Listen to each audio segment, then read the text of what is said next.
अंधेरी पश्चिम स्थित just in creative spark office में पहुंचे उत्तर प्रदेश से समाजवादी पार्टी नेता सैयद दानिश, जहां पर मनीष मौर्य ने सैयद दानिश का फूलों की माला पहनाकर और फूल गुच्छ देकर स्वागत किया। वहीं मीडिया से बातचीत में सैयद दानिश ने मनीष मौर्य के सामाजिक कार्यों को लेकर उनकी सराहना की। इस दौरान मीडिया से बातचीत में क्या कुछ कहना था मनीष मौर्य और सैयद दानिश का, देखिए मुंबई से इस खास रिपोर्ट में। जी, पहली बात तो मैं बहुत धन्यवाद देना चाहूँगा आप सारे मीडिया कर्मी, इतने ऐसे पेंडिंग टाइम में भी आप लोग सूचना पहुँचा रहे हैं आम जनता को।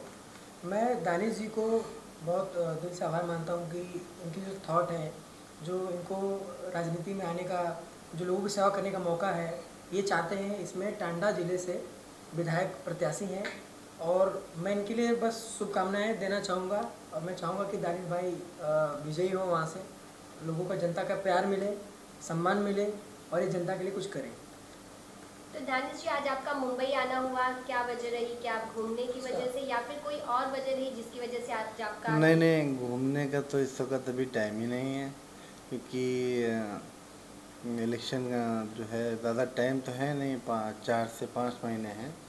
और सबसे पहले तो मैं माननीय मुलायम सिंह यादव जी के जल्द स्वस्थ होने की कामना करूंगा कि वो हॉस्पिटल में हैं, तो जल्द से जल्द वो स्वस्थ होके अपने घर को आएँ। और उसके बाद जो भी राजनीति है, जो भी माननीय राष्ट्रीय अध्यक्ष अखिलेश यादव जी द्वारा ली जाएगा, जो भी लिया जाएगा डिसीज़न, उस पर हम लोग चलेंगे और चल रहे हैं। और पूरी कोशिश है कि इस बार भाजपा को जड़ से ख़त्म करना है।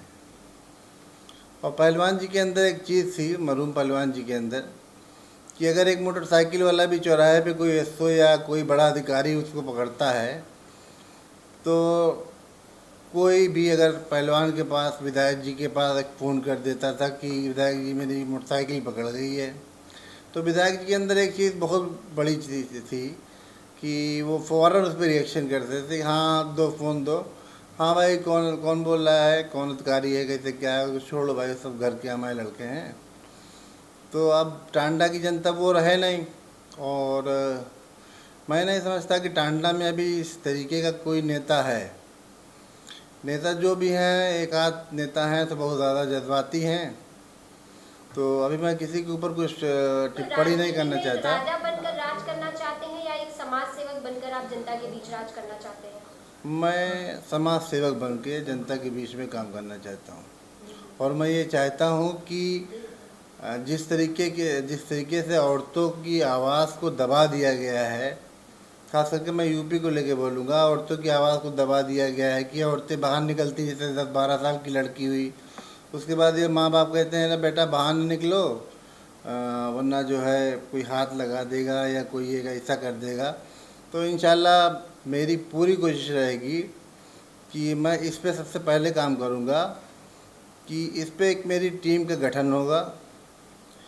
और जितनी भी बच्चियां हैं या जो कुछ भी है, जो भी बाहर निकलती हैं, अगर ऐसा कुछ हुआ तो इस पे कहीं से किसी माफ़ी नहीं है। किसी की लड़की को या किसी बच्ची को या किसी औरत को अगर किसी ने छेड़खानी किया मेरे अपने विधानसभा में, और मैं ये चाहूँगा कि ये हर जगह होना चाहिए, लेकिन फ़िलहाल मैं अपनी विधानसभा में इस चीज़ को रखूँगा और करूँगा, इस चीज़ को करके दिखाऊँगा मैं कि औरतों का सेल्फ डिफेंस होना चाहिए।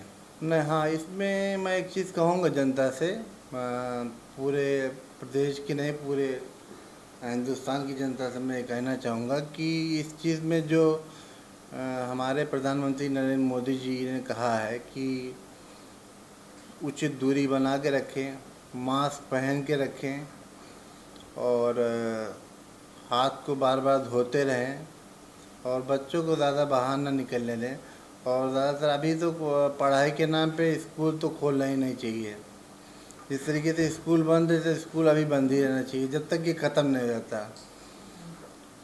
तो मैं इस चीज़ में जो भी मोदी जी ने कहा है ये इस मामले में, तो ये मैं उनके साथ हूँ। और साथ इसलिए कि उन्होंने बहुत अच्छी बात कही है कि उचित दूरी बना के रखें, मास्क लगा के रखें और ज़्यादा से ज़्यादा हाथ को धुलते रहें।